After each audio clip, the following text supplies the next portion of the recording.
So this is my final philosophy project. I'm here with Aniya Mason, and today we'll be discussing abortion and ethics.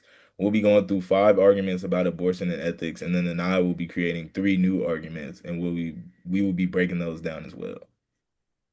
So to start, I'll ask Anaya, what is your standpoint on abortion, and what do you feel like needs to be done with that in today's society? I do just want to make the revelation that I am pro-choice always. It's her body, her decision. And I feel like we should have outlets to have women being able to go to these places and decide if they want to do these things anywhere in the world, let alone America. Okay. I am also pro-choice. I feel like a woman should always have a choice with her body to decide to do what she wants to do. That's just a human right, and that's free will. So, getting into the first argument, the sanctity of life argument. A fetus is a biologically human life. All biologically human lives are beings that are wrong to kill because it's morally incorrect to kill a human. So the conclusion is, therefore, a fetus is a being that is wrong to kill because it's a biological human life. So, Anaya, do you think this argument is valid or not? I honestly don't think the argument is valid because even if the fetus was a baby, even if the fetus was 6 months old, Mm. well, actually that 6 months is like low-key kind of pushing it, but even if the fetus was well established into their journey being a baby or whatever, you could still have the option if you wanted to. So Mm. yeah, But I'm saying, like, do you think the argument, like the flow of the argument is valid? Like, basically, an argument is going to have premises. So the two premises have to give you a conclusion that makes sense. So, like, it pretty much has to be because A plus B equals C. exactly. So, do you think the flow of the argument is valid? Not necessarily the content of the argument. I would say no because the fetus isn't a baby. Hmm. Well, I would say the soundness, I would say maybe the validity of the argument, like the words, yes, I mean, a fetus is a biological human life, and biological human lives, I mean, by law and standard, they are wrong to kill. So I feel like the argument just flows like in the sense of it being an argument, but not necessarily the conclusion of what they got. Mm, okay. So argument two is the bodily autonomy argument. Premise one is that abortion is an act of refusing to let another organism use one's body. Premise two is all acts of refusing to let another organism use one's body are morally permissible actions. Therefore, abortion is a morally permissible action. Do you agree with that? Do you think that is a sound argument? Abortion is the act of refusing to let another. That don't even make sense. I'm genuinely trying to figure out what that means, and I'm having a hard time. Or it pretty much means like abortion is refusing to let the baby grow inside your body is what they say. Okay. And then I'm Um, saying all like pretty much not letting somebody not letting an organism use your body to grow up is morally permissible. right. That argument makes no sense. That's probably the worst argument that I've ever heard.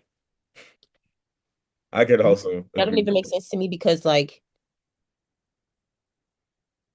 the baby does the baby have rights over your body? Does the fetus have rights over your body? Like, that, right? let's be The so fetus, for real.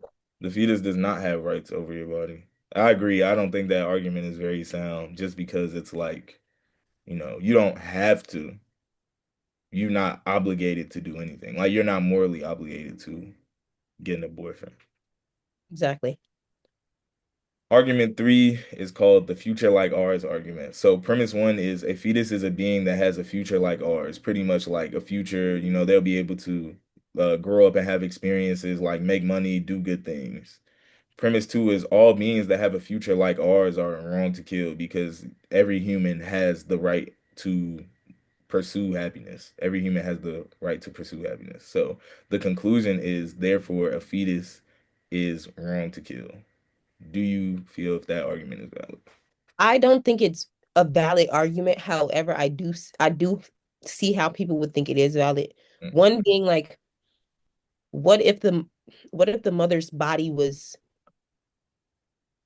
having a soul like what if the mother's body, or what if the mom or the person who's pregnant, whatever they name themselves, what if she was genuinely like having problems, having issues because of this fetus? So it's like I understand, but to an extent.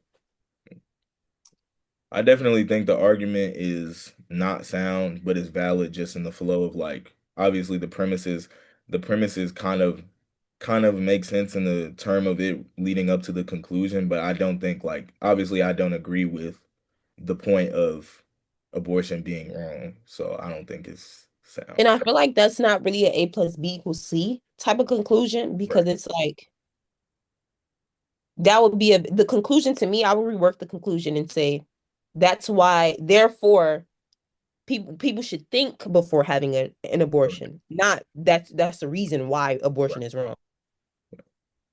This one is called the personhood argument. So premise one is a early term fetus is a non-sentient being, meaning it cannot feel or perceive and it does not understand what it is. Premise two is all non-sentient beings or all non-conscious beings lack a serious right to life. Because if you don't have a conscience, then you don't understand what you experience and you pretty much like you are just kind of out of touch with reality or premature. So the conclusion is therefore early term fetus is lacking a serious right to early term fetus lacks a serious right to life because it does not understand. Do you feel that if that's a valid argument? I think it is a valid argument. However, there are people who are 18, 19 that don't really, That's true.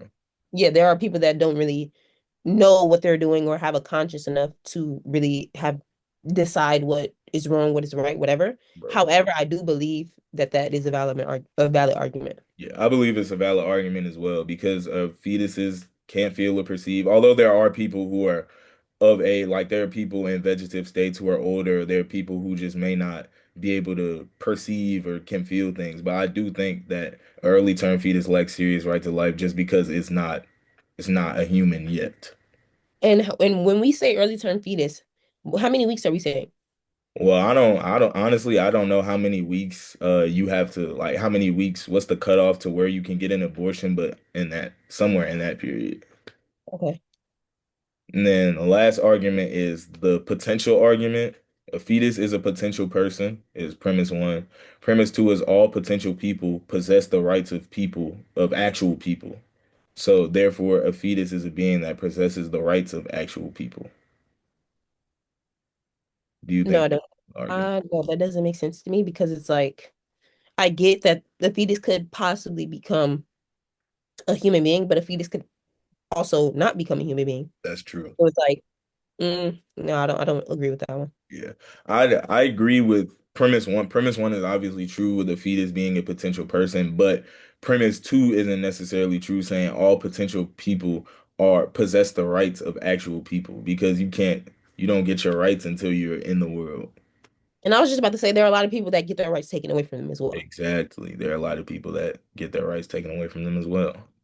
So now we kind of flip sides, and now you will present three different arguments, obviously one at a time, and then we'll break those down as well, just similar to how we just did these five.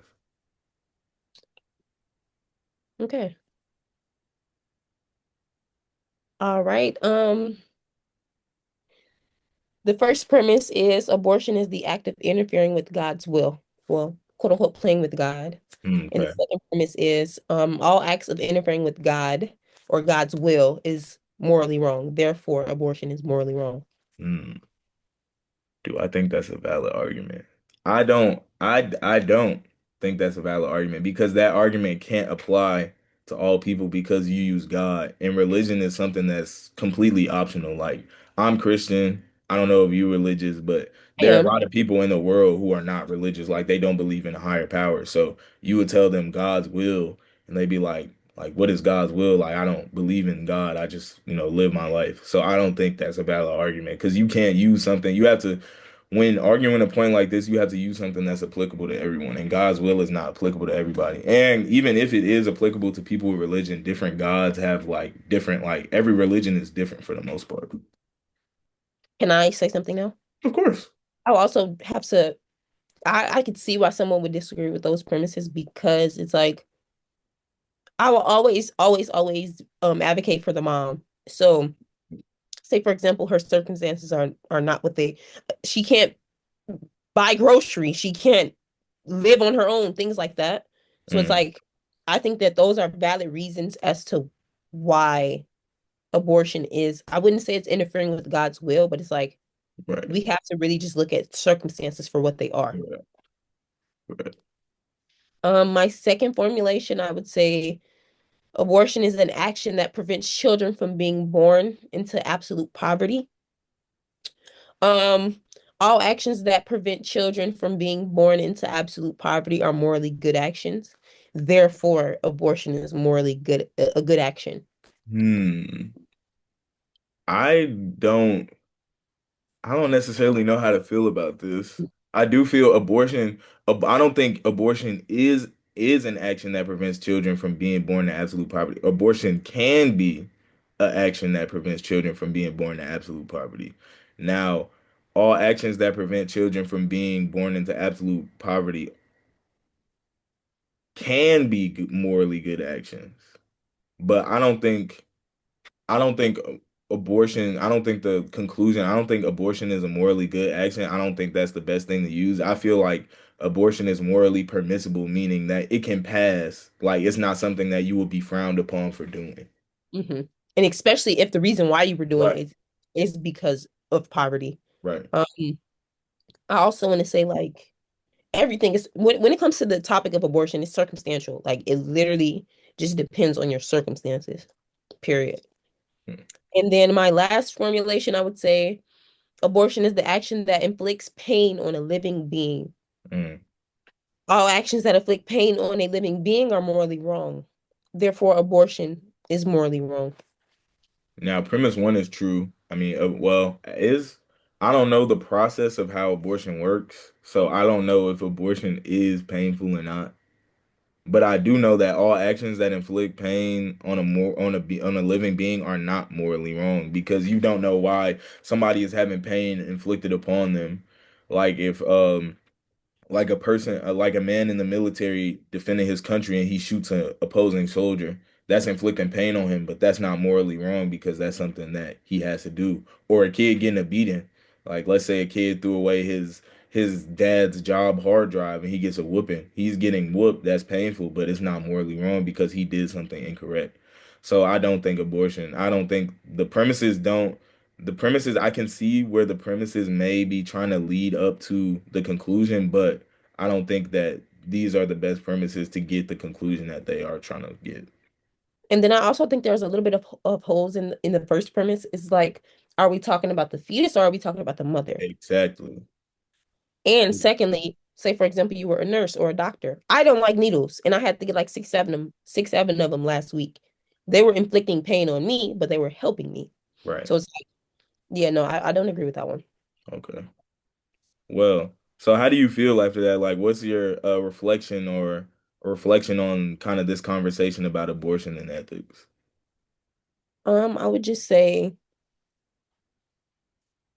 let women do what they want to do with their bodies. It doesn't matter why they want to do it. They don't have to talk about doing it. I feel like you said, it is a basic human right, being able to decide what you want to do with your body. Same reason, the same preface as men being getting circumcised. They have the option to do that. So I think if a woman really doesn't want to go full term, she doesn't have to. I definitely conclude that abortion is just complex because you have a lot of like different valid arguments for both sides, but I feel like at the end of the day, women should just have a choice as to what they want to do with their body because if you outlaw abortion, then that means like you taking something away, but giving somebody a choice, meaning like if you don't want to have an abortion, then you don't have to get it. So there should always be a choice. You should always have an option in what you want to do rather than no option, especially like now. I know there's like been a lot of cases and there's been an uproar because certain states are outlawing it. It's a lot of women who like get sexually assaulted and end up getting pregnant and they're in a state where they can't get an abortion. So I feel like at the end of the day, a woman should just have a choice. I agree, Nonsen. That was a really, really great conclusion. Anything else? You have any final words? I just want to say thank you for having me. And thank you to your professor for allowing you the voice and allowing certain things to happen. Yeah, I appreciate you taking the time to, do this. This is very good. Thank you for your help. And also thank you to my professor for allowing a final insightful assignment thank you. Have a good one. too. Stop recording.